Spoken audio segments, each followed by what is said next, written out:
Feverish Delirium, poem by Rolando Enrique Rosales Murga. One night, as I lay in the grip of a fever, I began to feel my physical body merging with the infinite, as if my hands were rapidly taking on an ethereal form. And since I knew very little about Brazil, it seemed to me that I was in the midst of the majestic Amazon. Let me tell you the story. That night I saw many shadows in the high peaks and wetlands of the towering trees. One could hear the songs of birds and a thousand howls from various animals.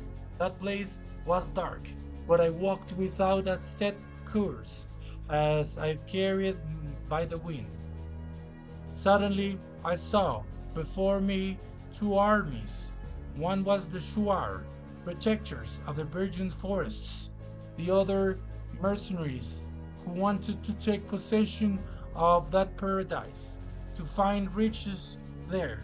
For the story of a traveler who found diamonds there had become famous. The mercenaries were coming, heading toward the noble worshippers of Arutam.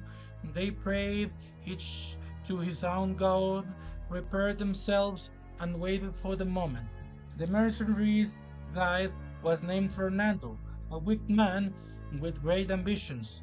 He had gathered a group of destitute people to undertake this venture, from which, as he claimed, he would emerge victorious. The only thing standing in his way were the indigenous people of that place and some African slaves who, having fled, had found safety in the forest. Fernando was skilled with a rifle, but Calixto, a young warrior from the third tribe of the Shuar, was young and vigorous, a skilled hunter with the blowgun, an expert in preparing curare. He walked through the virgin jungles all alone.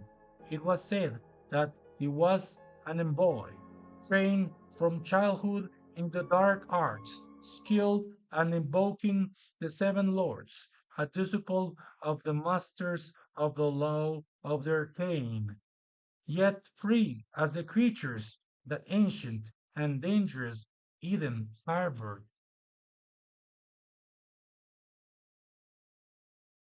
Thus spoke Callisto to his warriors. You shall hide in the mountains, wait for them to attack us, and we shall surround them. Though we are few, our time will be with us. At dawn, the vile ones attacked. They hurried to scout the village and found it deserted.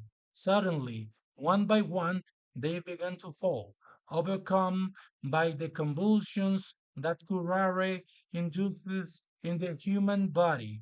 The head shrinkers fell as well, but the weak ones were consumed by the flames of rage unleashed by the men of the jungle. Their courage had been vanquished. Fernando, having been wounded, groaned, looked up at the sky, and said, May God bless this land that I sought to desecrate. Having said this, he was struck down by friendly fire without anyone realizing it, for among the mercenaries was Miguel, a man of good principles, whose life had been marred by vices and women. In a final attempt to change, he riddled his ambitious boss with bullets. He had earned his life, and the earth respected that. He did not drink his blood, which would have stained the flowers that day. It let him go with only a wounded arm.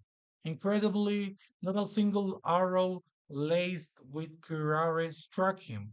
They said that those with a star are those born with luck. And indeed, Miguel had it for the first time in his life. Thus peace reigned, thus this story was locked away in my mind, like night blooming plants that hide their pearls by day, like ancient scrolls when you just mastered something From my bed, I had traveled to another time. Perhaps it was the fever. I'll never know.